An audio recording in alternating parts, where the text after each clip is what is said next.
How do we make it happen? Well, as Gandhi said, you may never know what results come of your actions. But if you do nothing, there will be no results. So, let's look at the structure we're proposing for this association. Who will manage the association? It'll be managed by the members. Who will own the association?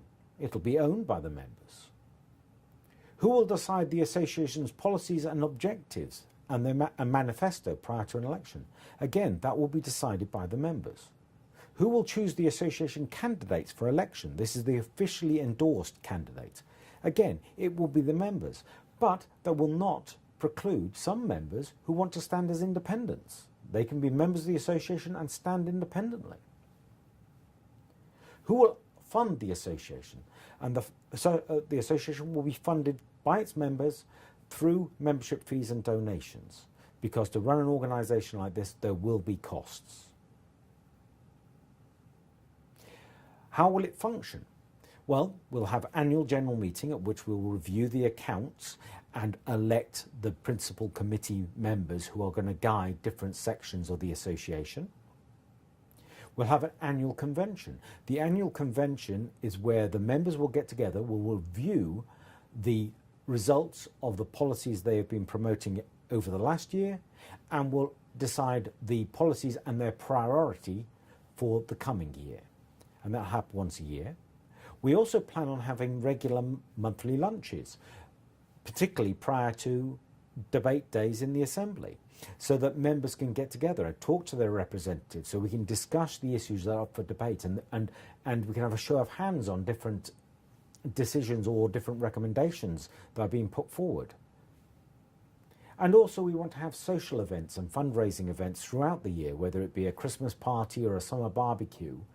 We want to be able to create a social environment within the association as well, to make it a community of people who are interested in the future of Guernsey, but who are not just purely focusing on politics, but also interacting, exchanging ideas and working together in other ways as well.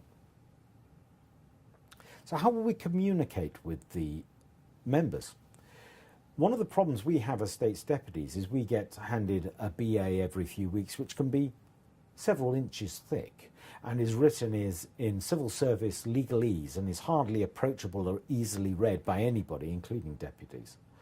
What we're going to do as the association is get members or staff of the association to compile those long documents, take out the key elements that are being voted on at the next meeting, append them or condense them down into a short briefing document that anybody can read, and then send that out with an electronic survey where people, the membership, can actually say, I would support this, I would vote for this, or I vote against it. And also give us their comments of why they would vote for or against it. That can then be compiled and be given not only to the representatives of the association, but also given to the public and other states members to say, the association feels this way about that vote. And that gives members of the public and the association a direct mechanism to influence the debates when they happen, rather than hearing about them in the newspaper after the decision is made. And of course, for those who aren't on email, etc., we'll also produce a printed newsletter to make sure that they have access as well. What about the organisational structure? Well, again, we're looking for a proper structure that helps facilitate all the work we need to do. We'll have a management board, we'll have various other committees performing different functions, and we hope that these will all be populated by volunteers, people who are interested in giving a few hours a week or an hour here and there to help put this organisation together and help it work for the benefit of all. And the organisation itself, we don't want to reinvent the wheel. We don't want to duplicate the good work being done by lots of other organisations that have specialist mandates that they are focused in. Therefore, we see it being a conduit for those organisations to be able to reach out and touch a broad range of our population, our electorate, and also a large group of elected members. If you're a charity or an organisation at the moment, you want to approach the Assembly, you almost have to approach each deputy individually.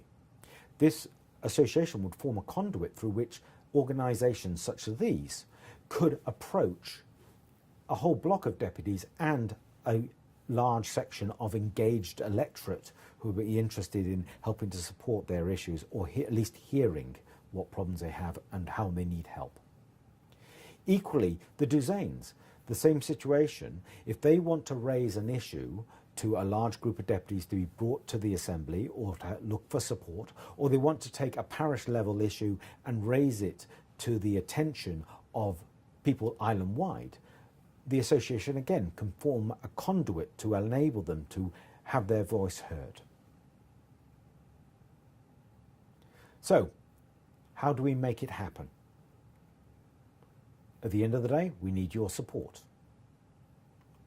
It's only with the support of the public that we are going to be able to make this function and have a truly dramatic impact on our government system, and hopefully make it far more efficient and effective in the future. So what do we need help with? We need help developing policies and implementation plans. We need assistance from people writing and editing and producing newsletters. Marketing and public relations and social media, we need support in those areas. Website content and maintenance. We're asking for volunteers who may have just a few hours a week or an hour here and there to come forward and help us with these things. Administrative support and database management. Assistance with independent research. Again, we as a government spend a fortune hiring consultants every year, when often we have people on the island who have not only expertise in the subject, but also understand the local Guernsey context. So we'll be reaching out to members who have expertise and saying, can you check this information that has been provided by the civil service or from another source? Can you tell us if it's right, if you've got expertise?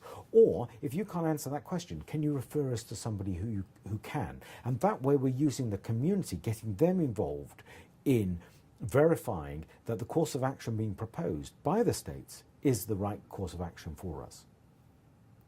Membership liaison and event organisation. Again, we need help with people organising those conventions and those social events, and the fundraising, of course. Fundraising, we are going to have active ongoing fundraising because an association like this will cost money to run, and we're going to need financial support for that. And looking forward, we've now, on the 2nd of March, we, as 3 deputies, announced the intention to form an association. On the 13th of March, we gave a detailed outline presentation based on what you're seeing here that explained what we're trying to do. On the 22nd of March, we've launched the branding and the naming of the association and also the fundraising, and started getting the volunteers working in those groups to fulfill those roles that I described earlier.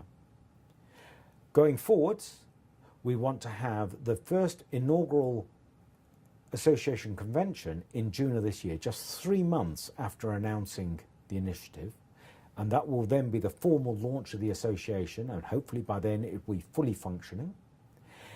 From there, we'll campaign for island-wide voting in October of this year. Next year, as I mentioned earlier, we will be looking to recruit deputies to stand at the next election and working with them to start formulating our policies and our implementation plans. And then, of course, in 2020, we will go to the membership, propose our association manifesto and campaign in that election to hopefully get a large number of association members elected.